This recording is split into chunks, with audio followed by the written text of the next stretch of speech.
Alright, yo, what up? As you can see, we got the light shining on here today. God straight up coming in the room. You know what I'm saying? Showing us all the way. Now I'm just playing. But is it really God, though? Is God, is God the light? Is God the marvelous light? Or, whatever they say. Well, one thing people need to understand is that there's more than one light. As far as a shade, or as far as a luminary, or as far as a life essence, or as far as a life force, as far as something radiating life, movement. Because what happens when things die? Things begin to decay, and they become colorless. Things leave them, and so people, it's just the same thing when you really look into it.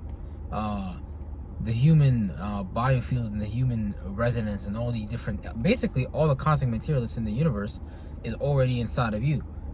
So everything you see around you, you already have a piece of that inside of you. You got iron, you got potassium. The iron, you can find that inside of you, and probably some other shit as well. Potassium, sodium, all those different things, sulfur, all those different things. You got all those things inside of you. So you have all those virtues and principles, all those temperaments, all those material. Gaia material, that's in a body that can live here, things like that. That's a mimication of this universe that we live in.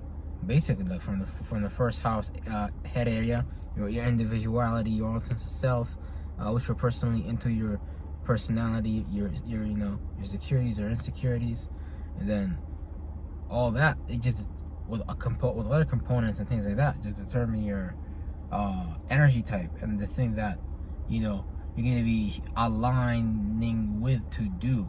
And obviously, when Jesus says, pick up his cross and follow me, he's talking about the monad. He's talking about the 360, the four corners, the four rivers, and things like that. The four arms of the universe, like one was a Sagittarius arm, whatever, and then there was three more. Can't remember off the top of my head, but that's basically what they're talking about. This Allah is the same shit. Allah is just a life force that's encompassing all things and shit like that. But people just give it different names. It really just comes from the same priesthood. It really just comes from the same people, because it's like a Jewish brand basically, and that's what people can't really understand. Like the shadow government, they know what you like. They're not gonna sell you something you don't like. Like if somebody doesn't want to change or improve their life, they're not gonna buy that shit. And so if by general that most people will tend to be lazy, or at least we can provide systems, certain options that allow them to be lazier, and slowly and surely, put them to sleep, rock them to sleep, then somebody's gonna go ahead and set up those variables, right? Without you giving them permission or anything like that. That's why when he was born, there was the law of the land. And it didn't just have to be some white dude or black dude or brown dude or Asian dude. No, the law of the land is just, it gets deep. It's like you get into like even shamanism and shit like that. Like if you know the land that you're on, and you know what virtue and principle plays out here the hardest, and you create an illusion that aligns with that, there's a lot of things you could do. It's just because we live in infinite possibilities. We live in God, so God is capable of all evil. God is capable of all good. So it's just up here. People's own discretion is advised, because once you start to realize, oh, hold on, wait, what?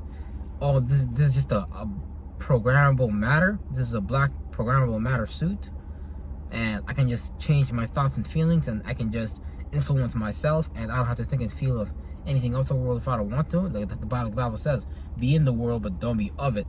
So you can be someone entirely unique, someone entirely different.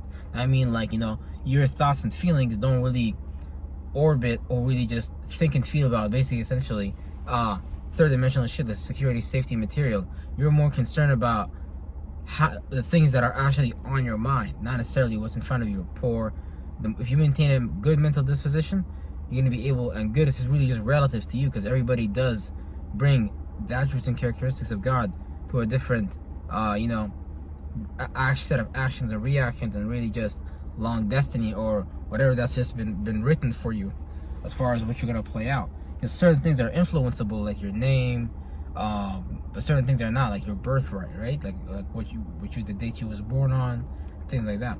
And so when you know what day you're born on, that's gonna give you a shade or a spectrum of the energies that you're meant to travel in, and how you're gonna basically express and expand and contract on yourself the things that are gonna make you fall back, the things that are gonna help you move forward. This is why a lot of people may in the past go to, like, you know, fortune tellers and shit like that, and still may go to fortune tellers, because it's like, you know, you just feel like this person is a channel to something greater that they're channeling inside of them. Really, they're not really channeling anything outside of them, because we're always going to channel ourselves. But, you know, you can always get help from the universe, because energies are always all around us. Energies are always available, because, you know, the spirit is everywhere. You're just going to be able to catch that train of thoughts and feelings, and you can literally hop in the train station in the etheric realm and just go anywhere you want to. You know, because literally, if you understand the monad, up, down, left, and right, that's exactly what you're doing in the third dimension. You just going forward. You're saying, you hang out with your friends. Ah, yeah, guys, you know, I moved forward from that chick. You know, oh, I moved forward from this. Yeah, because you're saying I moved forward, but moving forward is also a mental concept where you go forward, right? Like someone tells you in the military, hey, Cadet 52, step forward. Then Cadet 2 will probably step forward, and things like that. That direction, that's as far as I'm talking about. But see how we attribute things mentally to the worldly, physically, but it really just tying into 4th, 5th, 6th, and then between 7th, 8th, 9th dimensional concepts and things like that. As far as it's not even really about the physical reality, it's really how we're perceiving it and how we're creating input and output as a group, a bunch of cells, and what we pay attention to is exactly what we're going to bring about, because we're really just summoning that spiritual air bubble for it to happen. And then when you have a bunch of group of people like that together, you know, you really start to harness more energy in the air and things like that. Like, you are an electric being, like you literally attract dispositions and things like that, thoughts and feelings, helpers with your thoughts and feelings, with your mind, with your ability to, you know, just create in your mind depending on your blueprint. Some people tend to be, some people might be too logical, some people might be too creative, some people might be in between. There's really not too nothing. It's just about understanding where you're coming from, so you can start to move forward with your life in a much better way. Real shit. And yeah, right now I'm gonna eat some fish. We're infinitely gonna be back in the next time. Better believe it.